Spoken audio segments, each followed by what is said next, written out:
She wasn't causing a scene. She didn't raise her voice. She just stood there polite and silent, and yet just minutes later, security was called. The reason, because Ibrahim Traore, a black man, walked into the first-class area at Cleargate Airport here in the U.S. Surrounded by tailored suits and high-end leather luggage, there was a man in a simple gray sweater pulling a small suitcase behind him, his head slightly bowed. Every single pair of eyes turned to look at him. An employee whispered, a manager raised an eyebrow, and a panic button was pressed. He didn't know he was being watched, or maybe he did, but he stayed quiet. Then, in full view of dozens of passengers, two security officers showed up. They walked toward him, eyes suspicious, hands tight on their radios. But there was something they didn't know something. Only one person in that entire airport was aware of, and the moment he reached for his phone, everything began to change. This isn't just a story about skin color. It's the moment an entire system was forced to stop and wait to see what would happen next. The atmosphere in the VIP boarding zone at Cleargate Airport had its own rhythm, slow, quiet, and tightly controlled, like a private club. Ibrahim Traore stood in the priority line, one hand holding the handle of a worn Navy suitcase, the other gripping his phone displaying an e-ticket. He was dressed simply, a light gray turtleneck sweater, neatly pressed slacks, and low leather shoes. No designer handbags, no flashy jewelry. His hair was neatly cut, his expression calm, his eyes clear. But it was that very calmness that made him stand out among people clad in tailored suits, wearing expensive cologne, and scrolling through the latest smartphones. He didn't say a word, didn't make a move, and yet every pair of eyes seemed to land on him, one by one. No one said anything, but the silence was heavy, like an invisible glass wall separating him from the rest of the line. At the security podium, Patricia Wexler, senior aviation supervisor, was watching. She was a large woman, her flushed skin peeking from the stiff, tight suit she wore like armor. Her eyes didn't scan the whole area. They landed on one exact spot, the man of color standing quietly at the back of the priority line. Patricia frowned. Her eyes flicked from the suitcase to the shoes to the phone in Ibrahim's hand. Nothing was wrong, but nothing matched her idea of what a first-class passenger should look like either. She tilted her head and pressed the button on the walkie-talkie clipped to her wrist. Delta 7 checked the subject at the end of the priority line. Possible entry into the wrong zone. Her voice was flat, not loud, not soft like she had just spotted a suspicious bag on the floor. Ibrahim hadn't said a word, but to Patricia he already looked like a problem that needed to be removed. Ibrahim stepped up to the screening counter. His shoes made barely a sound on the gleaming floor. Still no one said a word. Patricia Wexler stood stiffly behind the desk, eyes darting from the screen in front of her to the man approaching. Ibrahim held out his phone. The electronic ticket was clear, first-class Zone 1. No scan was needed, no verification required. Patricia glanced at it for less than a second, and in that flat tone she'd used to dismiss hundreds of improper guests before she said, "You may be in the wrong line. Economy's over there." No greeting, no barcode check, no questions asked. Ibrahim's face didn't change. He simply lifted his chin slightly, looked Patricia dead in the eye, and replied, "I know exactly where I'm standing." For a moment their eyes locked, a silent standoff. Patricia hesitated for half a second. Then she smiled, a cold smile, like something from behind a freezer door. She didn't argue. Instead, she tilted her head toward a nearby staff member and gave a small flick of the chin, an unspoken order, handle it. The young employee stepped forward, reaching out as if to guide Ibrahim away. Ibrahim hadn't even moved yet when Patricia leaned in just enough to whisper a few words under her breath. Not loud, but just loud enough for the nearby staff and Ibrahim to hear. "Another reward point upgrade thinks having a seat means sitting next to someone who actually belongs here." No one answered, no one reacted, but Ibrahim heard it clear as day. Still, he didn't flinch, didn't argue, didn't pull out ID, didn't raise his voice. He simply looked down at the screen at the booking code, only visible to elite strategic members of the Airline group. What Patricia didn't know was that the ticket Ibrahim held unavailable to the public was issued by the Executive Command Office, bearing a signature found only on internal board-level decisions, and the man Patricia was trying to remove from the priority lane was the same person who just yesterday signed the final approval on a $3.8 billion deal, a deal that saved this airline from a complete buyout. Without Ibrahim's nod, Grand Sky Airlines wouldn't even exist under that name today. But maybe the most terrifying thing wasn't that Ibrahim knew exactly who he was. It was that everyone here had already decided he couldn't possibly be anyone at all. Ibrahim followed the two security officers into a small isolated room, one of those spaces where passengers are invited for private questioning. A sign on the door was printed in 3 languages: Security Courtesy Room for Internal Use Only. The room was nearly silent, save for the low hum of the air conditioner and the cold white light shining directly onto the metal table in the center. One of the guards, a man in his 40s, sat across from Ibrahim, flipping open a notebook. Full name: Ibrahim Traore. Destination: business flight to Seattle. Purpose of travel: to conduct an internal review of a strategic partner. His answers were crisp, open, but offering nothing extra. He scribbled something, then suddenly looked up, voice flat and unblinking. If it's business, why are you dressed so plainly? Ibrahim tilted his head slightly. His gaze was calm, steady. Are you asking if my clothing makes me unqualified? No reply. The second officer, a female guard, reached into Ibrahim's fabric tote bag. Inside, she found only a laptop, a handwritten notebook, and a sealed envelope closed with red wax bearing the official emblem of Advalink Group. The guard picked it up, inspecting it like she expected to find something illegal. What's this? Work documents. Can we open it? Ibrahim didn't raise his voice, but every word landed like steel against the thick, unjust air. If you want to read that, you'll need a lawyer and a court order. The male officer froze for a beat. His female colleague cleared her throat softly, a quiet cue to back off. Ibrahim took the envelope, slid it back into his bag, zipped it shut, and sat upright. If this is a random check, please log it accordingly. But if this was requested by someone specific, I want the reason in writing. The room fell into silence. Outside in the security camera control hub, Patricia Wexler sat slouched in a leather chair, one hand buried in a snack bag. She chewed slowly, eyes locked on the monitor displaying the interrogation room. No words, no blinking, just that lazy posture and a face full of quiet satisfaction. What she didn't know was that another wall-mounted camera, not connected to the internal system, had recorded everything from the condescending stares to the way Patricia sat back watching another human being be humiliated, like it was her afternoon entertainment.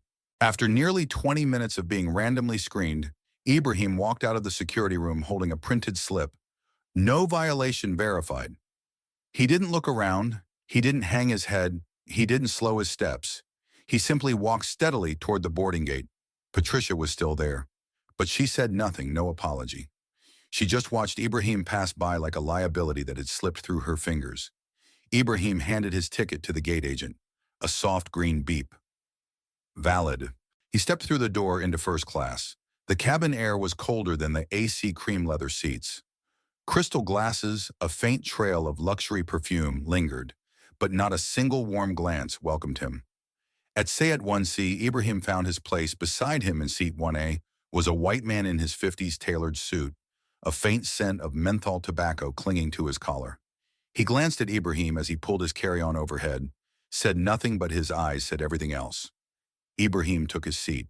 Not long after, a familiar figure appeared from the back of the cabin, Chief Flight Attendant Kelly Wexler, Patricia's cousin, and it wasn't hard to tell they shared the same eyes. Kelly moved row by row, handing out hot towels, pouring champagne, until she reached Ibrahim's row. Her steps slowed, her hands shifted the tray aside, then she walked on. No towel, no greeting, not even a courteous nod. Ibrahim wasn't surprised. He simply looked up for a beat, just long enough to remember one more face. The man beside him had just clicked his seatbelt, his lips curled into a smirk. His voice was low, not loud enough to be heard by others, but just loud enough for Ibrahim to catch every word. Guess nowadays anyone with money can squeeze into this world. Ibrahim turned his head, not angry, not confrontational, just calmly asked, "You think money's all it takes to sit here?" The man froze, caught off guard by his response. Ibrahim gave a faint smile, not bitter, just clear-eyed. "If it were that easy, do you think I'd still need money to get here?" No one replied, but Ibrahim knew it wasn't a question that needed an answer. Kelly returned, placing a glass of water on Ibrahim's tray, without a word. No towel, no menu. Ibrahim didn't complain. He didn't ask why he knew at this moment any word would only be twisted by bias. So he sat still gazing out the window. The plane hadn't moved yet, but somehow Ibrahim knew this flight was about to enter an airspace no one saw coming. The plane doors began to close. A few passengers were squeezing in last-minute emails. Some checked their meeting schedules. Others sipped champagne, lost in quiet luxury. Ibrahim sat upright, hands resting gently on his lap, eyes forward. He could feel it. Something was still waiting to happen. And then, as if triggered by some unseen signal, Kelly Wexler appeared once again standing before seat 1C. She leaned in slightly, speaking low, but with the weight of a command. "Excuse me, sir, we need to ask you to move to the back row. There's been a last-minute adjustment to the front cabin's weight distribution." Ibrahim didn't look up. He simply asked soft, but each word crisp and undeniable. "Am I heavier than everyone else in this cabin?" Kelly flinched slightly, blinked, but quickly resumed her cool tone. "This isn't personal. We're just following safety protocol. Your cooperation is appreciated." "I understand," Ibrahim replied, "and I'm also following standard internal procedure. So I'll ask again, why am I the only passenger being asked to move?" Kelly dipped her head slightly, but her tone stayed firm. "We need you to relocate." "We're not authorized to provide further explanation." The air grew thick. Nearby passengers began to glance over. A few pretended to read magazines, but their eyes were watching. Ibrahim stared straight into Kelly's eyes, not to challenge, but to make something unmistakably clear. He took a breath, reached calmly into his bag, pulled out his phone, opened the internal app, tapped a blue icon, and typed one single line. "Trial complete. Submit file code to corporate. Send." Not a word more. Kelly still hadn't grasped what had just happened, but something in Ibrahim's expression made her instinctively take half a step back. Ibrahim placed the phone on his tray, looked at Kelly one last time and said, "If this airline truly has a weight problem, maybe it's not the passengers who need relocating." He smiled softly but deep, the kind of smile that sticks in someone's throat. Kelly froze. No reply. She turned sharply and walked back toward the galley. Meanwhile, 1,000 miles away at the Advilink Group headquarters, a signal decrypted automatically. Level 2 trial, complete, initiate emergency personnel review. And at that moment, no one on the plane realized that the man they tried to remove from his seat was the very person who held the power to decide who still had a seat on the next flight. The plane landed at 5:34 p.m. right on time. As passengers stood to retrieve their carry-ons, Ibrahim remained seated, hands folded on his lap, eyes forward as if the flight wasn't over yet, and as he suspected it wasn't. 3 minutes after the cabin doors opened, a crew member in a navy blue uniform appeared at the front of the plane. He leaned in to whisper something to Chief Flight Attendant. Kelly nodded, then turned to Ibrahim. "Mr. Traore, please come with us. There's a security issue that needs clarification." No shouting, no handcuffs, just stares, curious, doubtful, whispering sharp as glass. Ibrahim stood, nodded slightly. No resistance.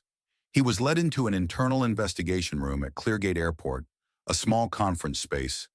Dark wood table, swivel chairs, electronic display present. In the room, the head of security, a representative from Grand Sky Airlines, Chief Flight Attendant Kelly Wexler, and an observer from the Federal Aviation Administration, FAA. A printed report sat waiting on the table labeled, "Incident Report Passenger Ibrahim Traore. Disruptive behavior and non-compliance following seat relocation. Request safety grounds." Ibrahim took his seat, opened his briefcase, no rush. Everyone in the room waited as if expecting him to react like someone accused, but he didn't. He simply pulled out a white envelope sealed with a distinct red wax emblem, the tri-branch logo of Advilink Group. He placed it on the table, unsealed it slowly, and removed a single-page, smooth premium stock with a faint silver border. Then he looked each person in the eye and began to read, "Ibrahim Traore, Senior Internal Audit Specialist authorized by the Board of Mergers and Strategic Affairs Advilink Group. I have been conducting a covert evaluation of Grand Sky Airlines Customer Experience Protocol Audit. Code 998X Scope, Discriminatory Conduct, Mid to Senior Personnel Level." Silence. No breathing, no shifting in chairs. The Grand Sky representative opened his mouth, but no words came out. Ibrahim placed the paper on the table, pulled out his phone, turned it to face the FAA observer. The entirety of my random screening at the boarding gate was recorded using a secondary camera network, including Supervisor Patricia Wexler's baseless command to intervene. This domestic flight was part of a Level 3 field trial, and today Grand Sky has failed. Kelly Wexler sat frozen. The words she had spoken on the flight, the cold seat reassignment, the empty gestures, the subtle disdain, now echoed like a silent verdict. The FAA observer gave a quiet nod. The Grand Sky rep slowly leaned back, sweat beading at his temples. The head of security spoke first. "Mr. Traore, we sincerely apologize for the mishandling you've endured. An internal investigation will begin immediately, and I assure you," Ibrahim raised his hand gently, "I'm not here for apologies. I'm here to see if this system is brave enough to look itself in the mirror."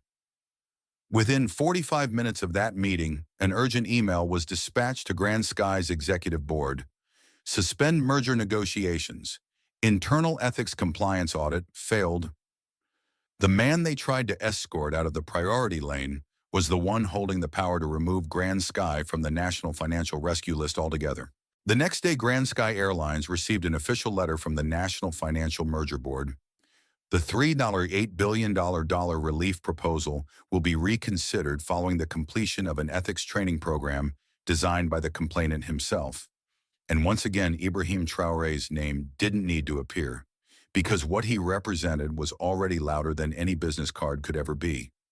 The internal investigation wrapped up in less than 24 hours. Patricia was suspended, indefinitely stripped of her leadership role. Kelly was permanently reassigned, no longer allowed to work first class. Every staff member involved was required to submit a full written report and complete a specialized training course personally designed by Ibrahim. The media moved on, public interest faded toward the next trending headline, but for those involved, the echo lingered.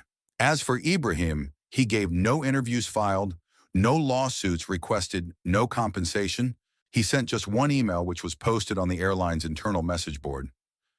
"I don't need an apology. I only hope they never do this to anyone else." That Saturday afternoon at Cleargate International, the east hallway of the terminal was unusually quiet. Ibrahim had just finished a private debrief. He stepped into the corridor heading toward the exit, and there by pure chance he saw Patricia, the same woman who had once tried to push him out of the priority line. The one who sneered about reward points like they defined human worth, now bent over a desk at the emergency assistance counter, sorting papers quietly. Her uniform had changed. No name badge, no executive suit, just a wrinkled light blue shirt and shoulders that now sat lower than Ibrahim's own. Ibrahim walked past without stopping, but then he turned back, not to gloat, not to humiliate, only to look one final time directly into the smallness of someone who had lost their own reflection. Patricia felt it. She slowly looked up, couldn't smile, couldn't speak. Ibrahim pressed his lips together gently, not with contempt, not with pity. He simply said, "You were right. I don't look like someone who usually sits in first class because I didn't come here to sit. I came to see how many people in this place still know how to act like human beings." No further words. Ibrahim turned and left behind a silence no one dared to break. No one expected that the man turned away at the boarding gate would be the one to make an entire power structure bow its head. No shouting, no retaliation, just a silence that stood its ground and a gaze that never blinked. Ibrahim didn't need to win. He only needed to make sure they'd never dare do that again to the next person in line, because justice isn't always about setting everything right. Sometimes it's making those who once stepped on others walk on their own in silence and with the weight of regret. Have you ever witnessed or felt what it's like to be dismissed just because of how you look? Have you ever chosen silence and wondered if it made you weak, or maybe that very silence became the strongest thing you've ever carried? Share your story in the comments below. You never know, it might inspire the next story we tell. If this video moved you, like, share, and subscribe, because stories of courage, justice, and quiet humanity are still waiting to be told. I'm your storyteller, and I'll see you in the next story that inspires valuable lesson. This story powerfully illustrates that appearances can be deceiving, and that judging individuals based on stereotypes can lead to significant injustices. It emphasizes the importance of looking beyond superficial impressions and recognizing the inherent worth and dignity of every human being. Furthermore, it highlights the strength of quiet resilience and the potential for one person's actions to challenge and change systemic biases. Call to action: please share your thoughts and experiences in the comments below. Your stories can inspire others and contribute to a deeper understanding of these issues. Don't forget to like, share, and subscribe to our channel for more stories that explore courage, justice, and the human spirit. Rate this video based on a 10-point scale. Please rate this video on a scale of 1 to 10, with 1 being the lowest and 10 being the highest based on its emotional impact, storytelling, and overall message.